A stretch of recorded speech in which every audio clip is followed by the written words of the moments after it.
ব্যাটারদের একই ভুল বারবার, আবারও হতাশ করলো টাইগারদের টপ অর্ডার।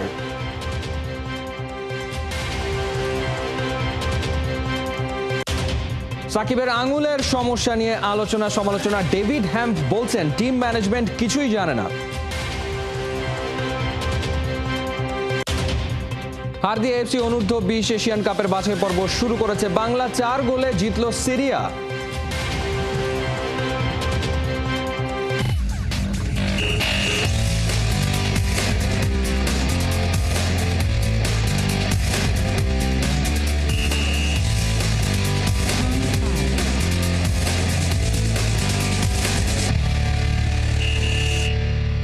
স্বাগত খেলা যোগে, আপনাদের সাথে আছি আমি ফাহিম রহমান। চেন্নাই টেস্টে বড় হারের শঙ্কায় বাংলাদেশ। ভারতের দেয়া 515 রানের টার্গেটে তৃতীয় দিন শেষে টাইগারদের দ্বিতীয় ইনিংসে সংগ্রহ 4 উইকেটে 158 রান। বাংলাদেশের দরকার আরো 357 রান। নাজমুল শান্ত 51 ও সাকিব 5 রানে অপরাজিত। রহমান পেয়ারের রিপোর্ট। বোলিংয়ে অনেক দেরিতে আসা, কম বোলিং করা, সাকিবের বোলিংয়ের ধার কমে যাওয়া নিয়ে জানা গেল বিস্ময়কর ঘটনা। সাকিবের তর্জনীতে অস্ত্রোপচার করা হয়েছে এবং তিনি তার বোলিং আঙুল ঠিকমতো নাড়াতে পারছেন না। ধারাভাষ্য কক্ষে তামিম প্রশ্ন তুললেন, টিম ম্যানেজমেন্টের কি জানা ছিল না? এই যদি হয় এক বিস্ময়, তবে আরেক বিস্ময় উপহার দিয়েছেন নাজমুল শান্ত। হার্ষা ভোগলে অবাক হয়ে গেল। বাংলাদেশ তখন একটা উইকেটের খোঁজে তীর্থের কাকের মতো করেছে অপেক্ষা। ম্যাচের এমন পরিস্থিতিতে আকাশে ওঠা বল ধরতে দুনিয়ার সব সময় পেয়েও এবং বলের নিচে দাঁড়িয়েও নাজমুল শান্ত ছেড়ে দিলেন ঋষভ পান্তের ক্যাচটা। এই দুইটা ঘটনাতে স্পষ্ট চেন্নাই টেস্টে বাংলাদেশের নড়বড়ে অবস্থানটা। তৃতীয় সকালে টাইগাররা পায়নি পাত্তা। 3 উইকেটে 81 রান নিয়ে খেলা শুরু করে ইন্ডিয়া। প্রথম সেশনে 28 ওভারে কোনো উইকেট না হারিয়ে 124 রান যোগ করে স্বাগতিকেরা। জীবন মৃত্যুর সন্ধিক্ষণ থেকে ফিরে 21 মাস পর টেস্ট ক্রিকেট খেলতে নেমে ঋষভ পান্তের সেঞ্চুরি। 124 বলে ম্যাজিক ফিগারে তিনি।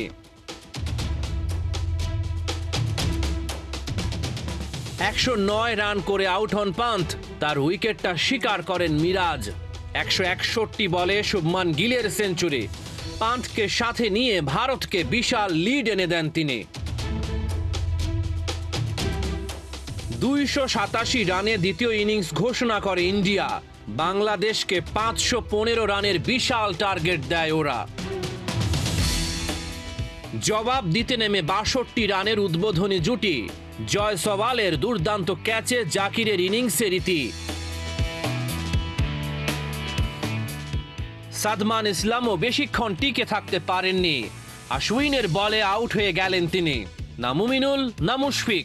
দলের বিপদে 2 অভিজ্ঞ ব্যাটসম্যান হাল ধরতে পারেননি। 55 বলে কাপ্তান নাজমুল শান্তর 50। আলোক স্বল্পতার কারণে 9.4 ওভার আগে শেষ হয় দিনের খেলা। বড় পরাজয়ের শঙ্কায় টাইগাররা। রহমান পেয়ার 71। ব্যাটারদের একই ভুল বারবার। তৃতীয় দিনেও উইকেট চমৎকার, কিন্তু আবারও হতাশ করলো টাইগারদের টপ অর্ডার। সেট হয়েও উইকেট বিলিয়ে দেয়া কিংবা একইভাবে আউট হওয়ার সমাধান দেখতে চান বোর্ড ডিরেক্টর নাজমুল আবেদিন ফাহিম। চেন্নাই থেকে নাইয়ান বিন জসিমের পাঠানো রিপোর্ট। একই ভুল বারবার। অভিজ্ঞ ক্রিকেটার মুমিনুল হকের উপর মহাবিরক্ত 2 টাইগার উস্তাদ।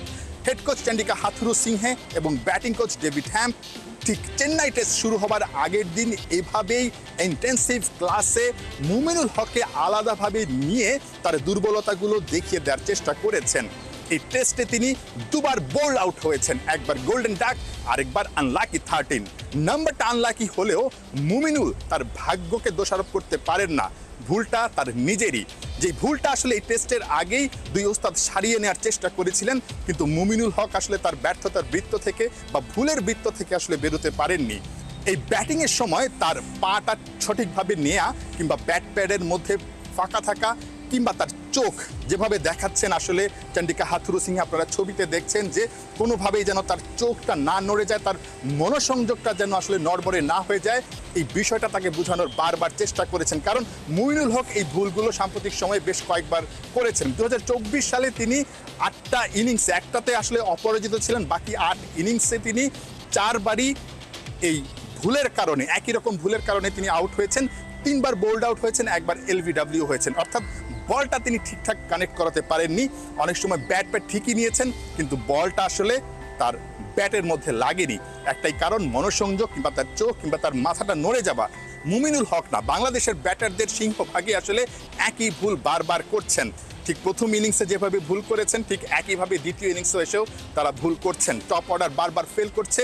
এটা বাংলাদেশের টেস্ট ক্রিকেটের জন্য একটা অ্যালার্মিং বিষয়। যখন কিনা আমরা উন্নতির কথা বলছি, যখন কিনা বাংলাদেশ ভালো করছে এই কথা বলছি, ঠিক তখন ধারাবাহিকভাবে একই রকম ভুল করাটা আসলে একটা বোকামির পর্যায়ে চলে যায়। সেট হবার পরে আউট হয়ে যাওয়া, 30 রান 40 রানকে আসলে 50-তে না নিতে পারা বা 50 করার পর সেঞ্চুরিতে কনভার্ট করতে না পারা, এটা অনেকটা অভ্যাসে পরিণত হয়ে গেছে অনেক আগে থেকেই। বাট সাম্প্রতিক সময়ে আসলে বাংলাদেশের এই টেস্ট ক্রিকেট নিয়ে সবাই স্বপ্ন দেখছে, বাট একই রকম ভুলও কিন্তু বারবার দেখা যাচ্ছে।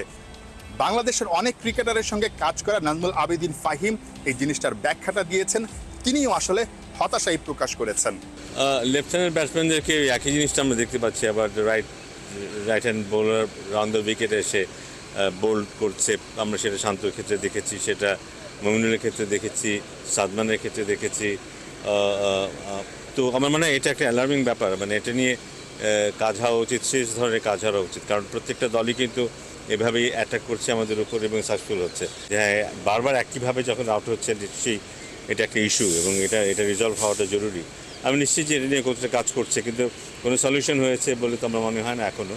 বাট আমি আশা করবো যে খুব দ্রুত এর সমাধানটা খুঁজে পাবে। কারণ এটা যদি এভাবে চলতে থাকে তাহলে বিপক্ষ দল প্রতিবারই এটাকে টার্গেট করবে এবং আমরা আমাদের টপ অর্ডার ব্যর্থই হবে। চেন্নাই টেস্টের তৃতীয় দিনের খেলা বাজে আলোতে একটু আগে ভাগেই শেষ হয়েছে।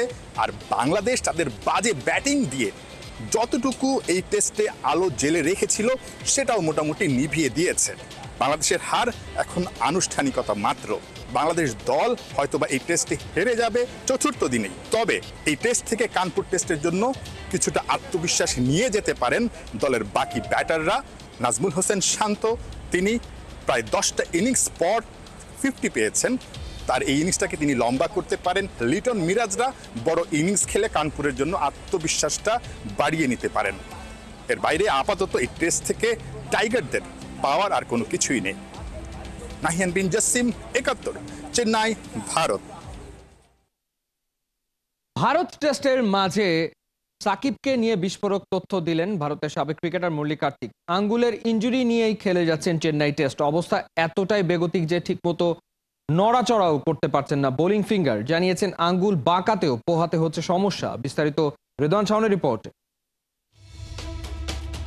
It is swollen, it is rigid, there's no movement, there's no suppleness in it. দাঁতে দাঁত চেপে লড়াই, বল হাতে অচেনা সাকিব আল হাসান। প্রথম ইনিংসে 8 ওভার, দ্বিতীয় ইনিংসের দ্বিতীয় দিনে 6 ওভার। অথচ কদিন আগেই কাউন্টি ক্রিকেটে টানা 28 ওভার বল করেছেন বাংলার নবাব। ভারতের মাটিতে তবে হলোটা কি? বল হাতে অচেনা সাকিবকে নিয়ে কমেন্ট্রি বক্সেও হয়েছে নানা আলোচনা। মাইক হাতে তামিম ইকবালও সাকিবকে বোলিংয়ে না পেয়ে জানান নিজের হতাশা। তবে তৃতীয় দিনে এসে হয়েছে সে রহস্যের খোলাসা। ভারতের মাটিতে ইনজুরি নিয়েই টেস্ট খেলছেন tiger allrounder. It is swollen, it is rigid, there's no movement, there's no suppleness in it. ম্যাচের 38 ওভারের ঘটনা। কমেন্ট্রি বক্সে থাকা মুরলী কার্তিকের কাছে তামিমের জিজ্ঞাসা, সকালে সাকিবের সাথে কি নিয়ে হয়েছে আলোচনা। উত্তরে মুরলী জানান চলতি টেস্টে বোলিংয়ে না আসার কারণ জানতে চান সাকিবের কাছে। সাকিবের উত্তর সার্জারির কারণে আঙ্গুল ফুলে যাওয়ায় অস্বস্তি পয়েন্টার ফিঙ্গারে। তার বোলিং ফিঙ্গারে একটা সার্জারি হয়েছে, যেটা তার বাম হাতের তর্জনী আঙ্গুলে। সেটা ফুলে গেছে আর বাঁকানো যাচ্ছে না। আঙুলে কোনো মুভমেন্ট নেই। বাঁকাতে গেলে ব্যথা অনুভব করছে। সে মনে করছে ওই আঙুলে তার কোনো অনুভূতি নেই। আর একজন স্পিনার হিসেবে এভাবে বল করাটা সত্যি ডিফিকাল্ট।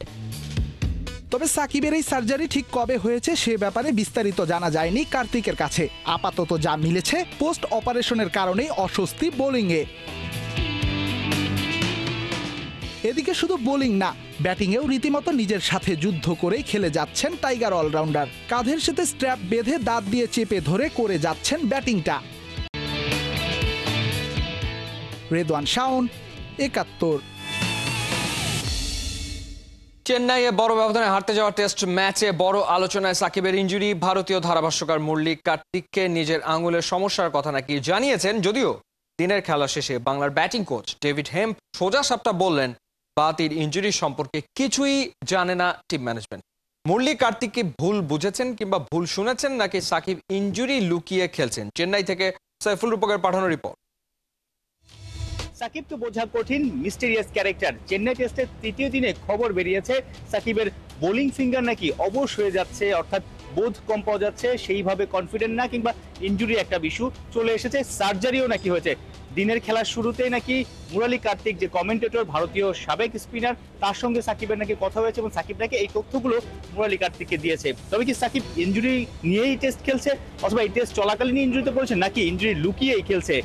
দিন শেষে ডেভিড হেম, বাংলাদেশের ব্যাটিং কোচ, এসে উড়িয়ে দিয়েছেন সব গুঞ্জন, সব কানাঘুষা।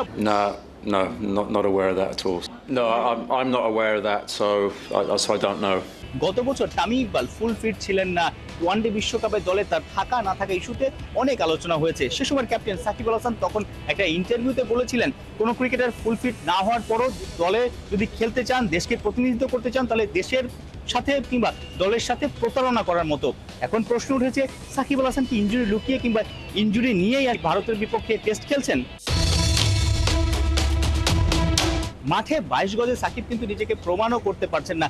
ব্যাটিংটা আগের মতো আহামরি হচ্ছে না। এই টেস্টের প্রথম ইনিংসে 32 রান করেছেন, কিন্তু যেভাবে রিভার্স সুইপ করে দায়িত্বজ্ঞানহীন শট খেলে আউট হচ্ছেন, সেটাও আসলে প্রশ্নবিদ্ধ। আবার তার মূল স্ট্রেংথ এখন বোলিং। এই টেস্টের 2 ইনিংসে কিন্তু আমরা দেখিনি লম্বা সময় তাকে বল করতে, ক্যাচ মিসও করছেন। অর্থাৎ পুরো দলের জন্য 3 ডিপার্টমেন্টে যেভাবে নিংড়ে দিতেন, সেই 3 ডিপার্টমেন্টে এখন সাকিব বড্ড নড়বড়ে, এবং একাদশে তার থাকা না থাকা নিয়েও প্রশ্ন উঠেছে। সমালোচনা হচ্ছে ব্যাটারদের দায়িত্ব জ্ঞানের শট দেখে। 2 ওপেনার সাদমান এবং জাকির দুজনেই 30-এর ঘরে, অর্থাৎ সেট হয়ে তারপর উইকেট বিলিয়ে দিয়েছেন। মুশফিক এবং মুমিনুল 13 রান করেছে, অর্থাৎ কঠিন সময়টা পার করার পর অনেকটা সেট হয়ে যাওয়ার পরও তারা আসলে ইনিংসটা বড় করতে পারছেন না। প্রথম ইনিংসে লিটন এবং সাকিবে একই কাণ্ড ঘটিয়েছেন। ডেভিড হেম, ব্যাটিং কোচ, তার কাছে কি কোনো সমাধান আছে? যখন কোনো ব্যাটার 30-40 বল খেলে ফেলে, তখন কিন্তু সে সেট হয়ে যায়। 30-40 রান হয়ে যাওয়ার পর তার কাছ থেকে সবাই বড় স্কোর আশা করে, কিন্তু এই জায়গাটাই আমাদের ব্যাটাররা ফেল করছে। অবশ্যই আমি এই ইস্যুতে ব্যাটারদের সঙ্গে কথা বলছি। পরিশ্রম করে কঠিন সময় পার করে উইকেট বিলিয়ে আসাটা দলকে পিছিয়ে দিচ্ছে। হয়তো আরও মনোসংযোগ বাড়াতে হবে। গেম প্ল্যান অনুযায়ী না খেললে বড় স্কোর করা কঠিন। ভারতীয় ব্যাটাররা শিখিয়েছেন কিভাবে আসলে সেট হওয়ার পর সেই ইনিংসটাকে লম্বা করা যায়, মাইলস্টোনে পৌঁছে দেয়া যায়। রবিচন্দ্রন অশ্বিন, জাদেজা প্রথম ইনিংসে দেখিয়েছেন, দ্বিতীয় ইনিংসে শুভমান গিল, ঋষভ পন্থা দেখিয়েছেন। আসলে এই ব্যাটারদের ব্যাটিং দেখে বাংলাদেশের ব্যাটাররা কবে শিখবে? কানপুরে কি পজিটিভ কিছু দেখা যাবে? সাইফুল রূপক, ৭১, চেন্নাই, ইন্ডিয়া।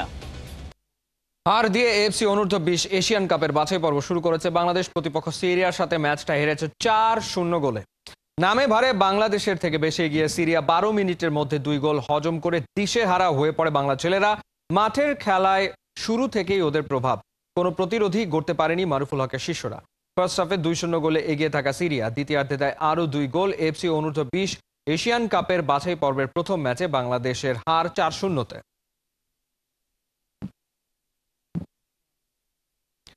হলিউডে পা রাখছেন লিওনেল মেসি। খুলেছেন 525 রোজারিও নামে প্রযোজনা সংস্থা।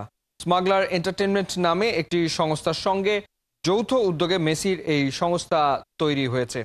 সামাজিক যোগাযোগ মাধ্যমে এসে নিজেই দিলেন সেই ঘোষণা। কোহিনুর কণার রিপোর্ট। ফুটবল দুনিয়া মেসিকে দিয়েছেন উজাড় করে, নাকি মেসি ফুটবলকে করেছেন পরিপূর্ণ, সে নিয়ে তর্ক হতেই পারে। তবে তৃপ্তির ঢেকুর তুলে লিও নিজেই স্বীকার করেন, এই ভুবনে নতুন করে আর তার কিছুই পাওয়ার নেই। ক্যারিয়ারের সায়ান্নে পৌঁছে যাওয়া লিও আমেরিকায় আছেন বেশ। চাপ ব্যস্ততা দূরে রেখে সারছেন রিটায়ারমেন্ট প্ল্যান। ফুটবল দুনিয়া জয় করে লিও এবার পা রাখছেন হলিউডে। সামাজিক যোগাযোগ মাধ্যমে নিজেই দিলেন সেই ঘোষণা। জন্মস্থানের নামের সাথে মিলিয়ে 525 রোজারিও নামে খুলেছেন প্রযোজনা সংস্থা। স্মাগলার এন্টারটেইনমেন্ট নামে একটি সংস্থার সাথে যৌথ উদ্যোগে মেসির এই সংস্থা তৈরি হয়েছে। TV program, web series, cinema, বাণিজ্যিক অনুষ্ঠান, লাইভ অনুষ্ঠান এবং ক্রীড়াবিদদের জীবনী তুলে ধরার মতো বিষয়গুলো নিয়ে কাজ করবে মেসির এই সংস্থাটি। মেসির পরিবারও প্রযোজনা সংস্থার সাথে জড়িয়ে থাকবে। বিনোদন জগৎ বরাবরই আমার পছন্দের একটা জায়গা, সেটা মাঠেই হোক বা অন্য কোথাও। যে সংস্থা তৈরি করেছি তা নিয়ে আমি খুব বেশি এক্সাইটেড। আগামী দিনে এই সংস্থাকে আরো বড় করে গোটা বিশ্বে ছড়িয়ে দিতে চাই। কাজ পরিচালনায় ইন্টার মায়ামিতে একটি অফিসও খুলেছেন লিওনেল মেসি। পাশাপাশি হলিউডের শহর লস অ্যাঞ্জেলেস থেকেও পরিচালিত হবে সংস্থাটির কার্যক্রম। বিনোদনের এই জগতে অনেক আগে থেকেই আসার পরিকল্পনা ছিল এলন টেনের। স্মাগলার এন্টারটেইনমেন্ট এরই মধ্যে মেসির বিশ্বকাপ নিয়েও তৈরি করেছে প্রামাণ্যচিত্র। বিনোদনের মাধ্যমে বিশ্বজুড়ে সব শ্রেণীর মানুষকে অনুপ্রেরণা দেয়াই মেসি আর তার প্রযোজনা সংস্থাটির মূল লক্ষ্য। ফুটবল দুনিয়া থেকে সব পাওয়া মেসি এবার বিনোদন জগতে নতুন প্রাপ্তির খোঁজে। কে যে বলে সব পেলে নষ্ট জীবন। কোহিনুর কণা, ৭১। চলছে খেলা যোগ, সরাসরি সংবাদ অনুষ্ঠান দেখতে চোখ রাখুন ৭১-এর ফেসবুক পেজ এবং সাবস্ক্রাইব করুন ৭১-এর ইউটিউব চ্যানেলে। ৭১-এর সাথেই থাকুন।